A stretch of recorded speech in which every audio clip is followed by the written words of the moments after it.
Hi friends, എല്ലാവർക്കും നമസ്കാരം. ഇന്ന് ഞാൻ വന്നിരിക്കുന്നത് ഒരു പായസത്തിൻ്റെ റെസിപ്പി ആയിട്ടാണ്. ബീട്രൂട്ടും സാഗോയും വെച്ചിട്ടാണ് ഈ പായസം ഉണ്ടാക്കുന്നത്. വളരെ ഈസി ആയിട്ടും വളരെ ഹെൽത്തി ആയിട്ടും ചെയ്തെടുക്കാൻ പറ്റുന്ന ഒരു റെസിപ്പിയാണ്. നല്ല ടേസ്റ്റിയുമാണ്. അപ്പം നിങ്ങളിത് ട്രൈ ചെയ്ത് നോക്കുക. നമ്മൾ ഇതിനു മുമ്പ് കുറേയധികം പായസത്തിൻ്റെ റെസിപ്പീസൊക്കെ ഇട്ടിട്ടുണ്ട്. ചക്ക പായസം, സേമിയ പായസം, പരിപ്പ് പായസം, ഗോതമ്പ് നുറുക്ക് പായസം, അവൽ പായസം, എല്ലാ പായസവും ഒത്തിരി പേര് ചെയ്ത് നോക്കി നല്ല അഭിപ്രായം പറഞ്ഞിട്ടുള്ളതാണ്. അപ്പോൾ നിങ്ങൾ കാണാത്തവരാണെങ്കിൽ എല്ലാം കണ്ടു നോക്കുക. കണ്ടു നോക്കിയിട്ട് ട്രൈ ചെയ്ത് നോക്കിയിട്ട് നിങ്ങളുടെ അഭിപ്രായം കമൻറ്റ് ബോക്സ് ഇടാൻ മറക്കരുത്. നിങ്ങളുടെ ഫ്രണ്ട്സായിട്ടൊക്കെ ഷെയർ ചെയ്യുക. അപ്പോൾ നമുക്ക് ഈ ബീട്രൂട്ട് പായസം ഉണ്ടാക്കാൻ തുടങ്ങാം.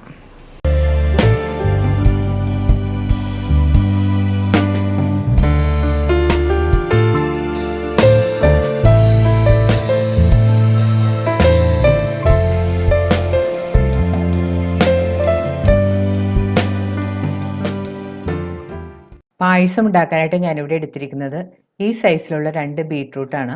ഇത് ഏകദേശം ഒരു 250 ഗ്രാം കാണും. ഇത് തൊലിയെല്ലാം കളഞ്ഞതിന് ശേഷം ഒന്ന് ചെറുതായിട്ട് ചീകി എടുക്കണം. ഇനി വേണ്ടത് ശർക്കരയാണ്. ഞാനൊരു 400 ഗ്രാം ശർക്കര എടുത്തിട്ടുണ്ട്.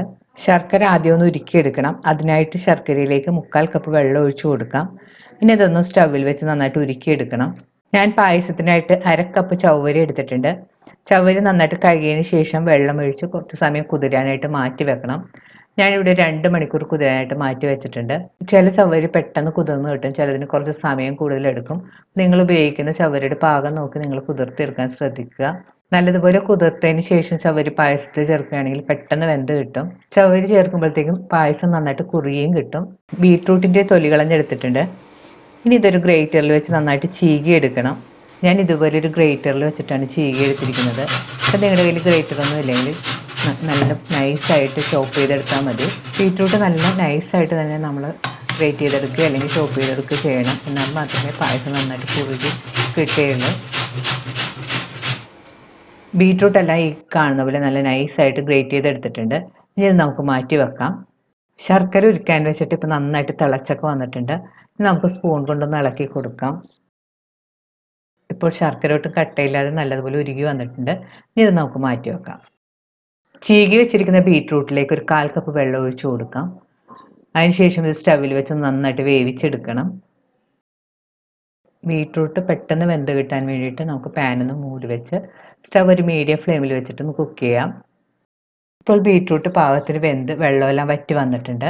ഈ സ്പൂൺ കൊണ്ട് നന്നായിട്ട് മിക്സ് ചെയ്ത് കൊടുക്കാം. ബീട്രൂട്ടിലുള്ള ബാക്കിയുള്ള വെള്ളവും കൂടെ ഒന്ന് നന്നായിട്ട് ഡ്രൈ ആക്കി എടുക്കണം. ഇപ്പോൾ ബീട്രൂട്ടിൽ വെള്ളമെല്ലാം വറ്റി നല്ല ഡ്രൈ ആയിട്ട് വന്നിട്ടുണ്ട്. ഈ സമയത്ത് നമുക്കിതിലേക്ക് 1 ടേബിൾ സ്പൂൺ നെയ്യും കൂടെ ചേർത്ത് കൊടുക്കാം. നെയ്യ് ചേർത്ത് വീണ്ടും ഒരു 2-3 മിനിറ്റ് ഒന്ന് നന്നായിട്ട് വഴറ്റി കൊടുക്കണം.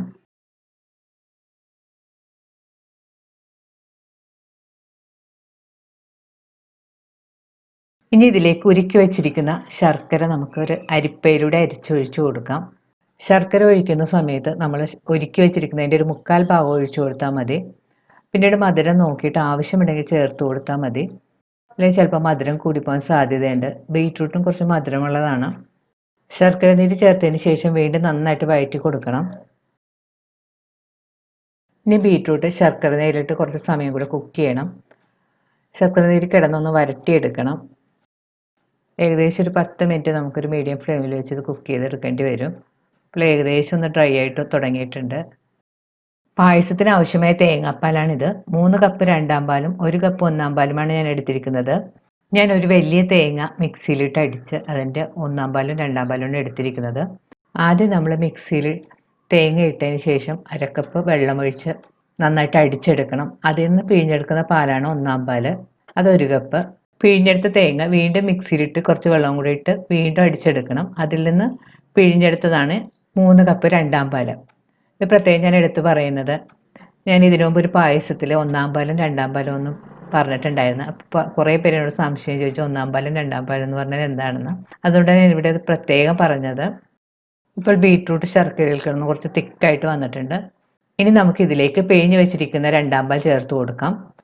പാല് ചേർത്തതിന് ശേഷം നന്നായിട്ട് മിക്സ് ചെയ്ത് കൊടുക്കണം. ഇനി ഇതിലേക്ക് നമുക്ക് കുതിർത്ത് വെച്ചിരിക്കുന്ന ചവ്വരി വെള്ളമെല്ലാം കളഞ്ഞതിന് ശേഷം ഇട്ട് കൊടുക്കാം. ചവ്വരി ചേർത്ത് വീണ്ടും നന്നായിട്ട് മിക്സ് ചെയ്ത് കൊടുക്കാം. ഇത് നന്നായിട്ട് കുക്ക് ചെയ്യണം. വേണമെങ്കിൽ നമുക്ക് മൂടി വെച്ചെടുത്ത് കുക്ക് ചെയ്യാം. ഇടയ്ക്കിടയ്ക്ക് മൂടി മാറ്റിയിട്ട് നന്നായിട്ട് ഇളക്കി കൊടുക്കണം. ചവ്വരിയൊക്കെ നന്നായിട്ട് വെന്ത് ഒന്ന് പായസം കുറുകി വരുന്നവരെ കുറച്ച് സമയം കൂടെ കുക്ക് ചെയ്യാം.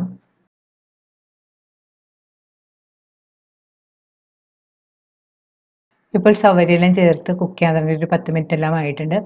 ചവ്വരി വെന്ത് പായസം ചെറുതായിട്ടൊക്കെ കുറുകി വന്നിട്ടുണ്ട്. ഇനി നമുക്കിതിലേക്ക് പൊടിച്ച് വെച്ചിരിക്കുന്ന 1/2 ടീസ്പൂൺ ഏലക്കാപ്പൊടിയും കൂടി ചേർത്ത് കൊടുക്കാം. ഏലക്കാപ്പൊടി ചേർത്ത് വീണ്ടും നന്നായിട്ട് മിക്സ് ചെയ്ത് കൊടുക്കണം. ഈ സമയത്ത് ടേസ്റ്റ് ചെയ്ത് നോക്കിയിട്ട് മധുരം കുറവാണെന്ന് തോന്നുകയാണെങ്കിൽ കുറച്ച് ശർക്കര നീരും കൂടി ചേർത്ത് കൊടുക്കാം.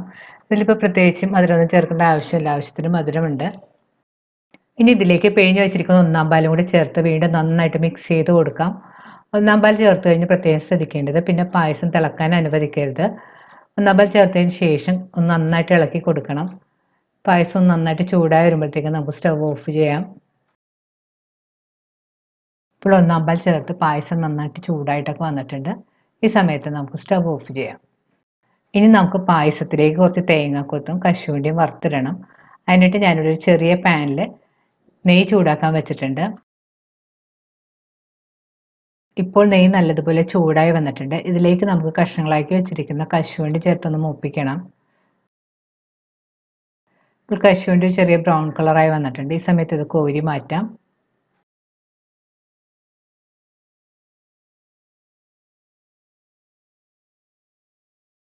ഇനി ബാക്കി നെയ്യിലേക്ക് ഒരു 2-3 ടേബിൾ സ്പൂൺ തേങ്ങ ചെറുതായിട്ട് കൊത്തിയതും കൂടി ഇട്ട് നന്നായിട്ട് വറുത്തെടുക്കണം.